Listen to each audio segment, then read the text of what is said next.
from Chelmsford who died of meningitis. Jodie Willan fell ill at the end of last month. Her organs were donated to help other people. Jodie Willan's been described as outgoing, sporty and very lively. At the Sandon School near Chelmsford, a book of condolence gives her friends the chance to reflect. They've been remembering how special she was. She was really fun and she was really loving, always there to help when you need her, always up for a good laugh and organising all sorts of things to go out and do and have fun. She loved going out with her friends. Yeah, she was just a great person. After a short illness, Jodie developed viral meningitis. It's not normally fatal. She was a keen footballer. Her artwork shows how much she enjoyed sport. Those who knew her say although her death is a shock, they're comforted by the fact her organs were donated. It's a very brave decision, but the thought that actually, as you know, from Jodie's death, other youngsters will live on, I think is really important, and something that her friends can take some solace in. Now her friends want to raise money in her memory. There's a group of us planning on doing a sponsored skydive. I don't know how high from, but just try and raise as much money as we can for the charity. Jodie's friends say they're proud to have known her and that through her death others have been helped. Felicity Simper, BBC Look East. An inquest into the death of a head teacher from Ipswich has concluded that he took his own life. Owen Richards was found dead at his home in February. A Facebook site set up after his death is filled with tributes from friends and former pupils at Cliff Lane Primary. Noisy pubs have always been a problem for people living nearby, but now there's evidence that the smoking ban is making matters worse because it forces people outside. Today, dozens of landlords and nightclub managers met in Norfolk to learn how they can be better neighbours.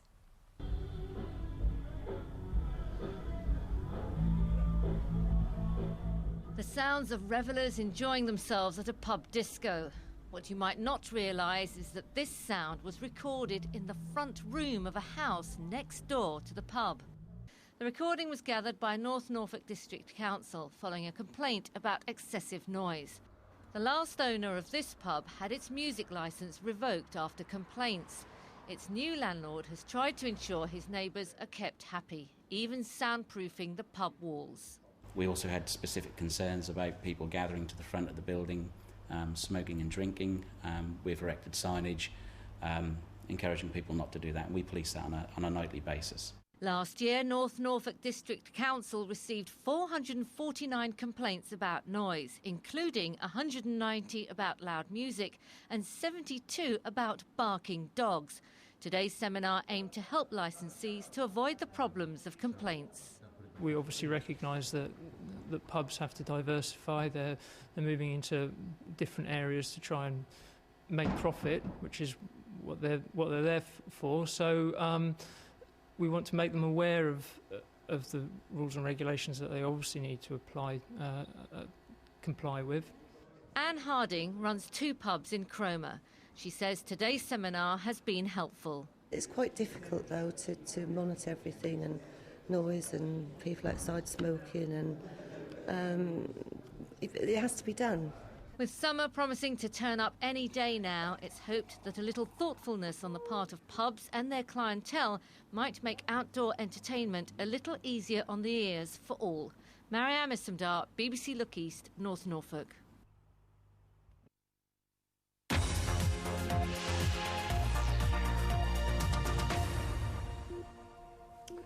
So here's the problem. The roads are busy, there's only so much room, and cars and bikes want the same bit of tarmac.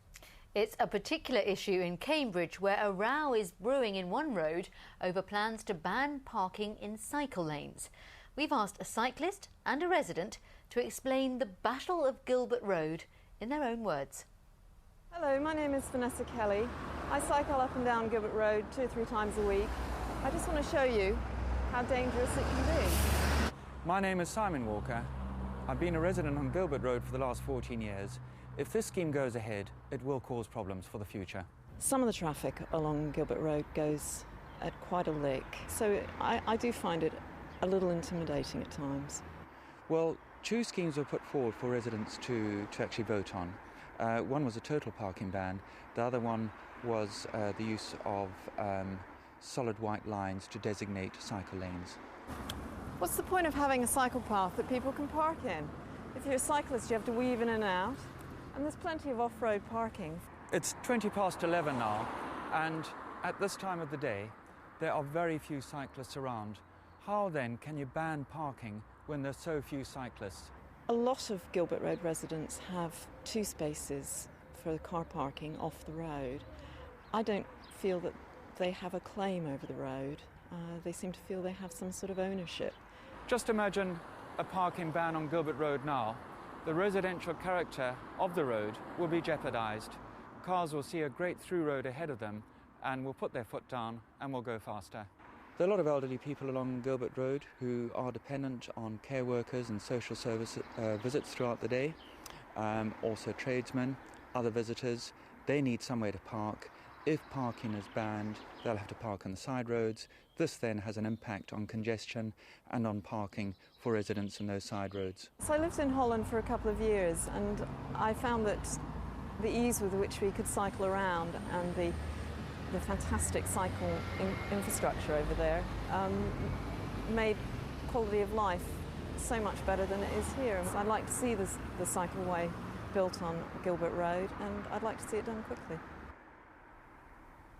Well, thanks to Vanessa and Simon, and that's another subject we think you might have a view on. The number again is 08457 630 630 or look.east@bbc.co.uk. We'd love to hear from you. Our 2020 World Cup winning cricketers came home from the Caribbean today. They were just fantastic, and already the search is on for the world beaters of the future. Essex have produced Alistair Cook and Ravi Bopara in recent years, and today they were targeting an even younger generation with the help of a former England captain. Touchdown at Gatwick Airport this morning. Even the ash cloud was on the side of the England team. On Sunday afternoon, England's batsmen saw off the Aussies to clinch the World 2020 Cup. Paul Collingwood and his team have won the World 2020 men's final. Essex all-rounder Ravi Bopara played his small part in their success, standing in for Kevin Peterson earlier in the tournament. There was great pride in Essex and are looking forward to having him back. Ravi Bopara. He was delighted to be included in the 2020 World Cup squad. He's back in the England setup after a disappointing summer in 2009. I expect him to come back to Essex and perform really well, and therefore put pressure on the England selectors. The Indoor Cricket Centre opened its doors to youngsters from a local school today and gave them the chance to have a knock, with some enjoying it more than others. Sometimes it can be a little bit boring, but it's sometimes fun. But when you're playing, because normally when you're watching it you get a bit bored, but when you actually play it's actually really exciting. With almost 9,000 test runs to his name, Gooch knows a thing or two about cricket and how important it is to unearth young talent. This place has developed a lot of our best cricketers down the years, and it's a place where obviously we regard it as vitally important to unearth the future stars of Essex cricket. And it's not all about making it to the England squad. I think the excitement in cricket is all about the participation, and the more people playing, the more fun it is. Stars of the future? Only time will tell.